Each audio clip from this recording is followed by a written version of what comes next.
হাদি তো কোনো যুদ্ধ করতে গিয়ে মারা যান নাই, এখন কি হাদি শহীদি মর্যাদা পাবে? প্রিয় ভাইরা, আল্লাহ রাব্বুল আলামিন কোরআনে বলেছেন, যারা আল্লাহর রাস্তায় সরাসরি জিহাদ করে, কিতালে যায়, এরপরে মারা যায়, এরা হচ্ছে তাবাকাতান শহীদের 1 নম্বর মর্যাদা, গ্রেড 1।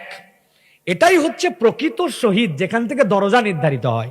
বিষয়টা যদি না বুঝে থাকেন তাহলে বলি, একজন বেতন পায় 50,000 টাকা, কিন্তু সে সচিব না, বেসরকারি কর্মকর্তা।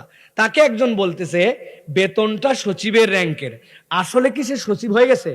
না, সচিবও 50,000 টাকা পায়, সেও পায়, সে হয়তো কোনো একটা কোম্পানিতে চাকরি করে, কিন্তু র্যাঙ্কটা বেতনের দিক দিয়ে সমান। তাহলে আল্লাহর জন্য যে ডাইরেক্ট জীবন দিয়ে দেয়, সামনাসামনি যুদ্ধ করে জীবন দিয়ে দিছে, ওই শাহাদতটা মর্যাদার দিক দিয়ে স্ট্যান্ডার্ড।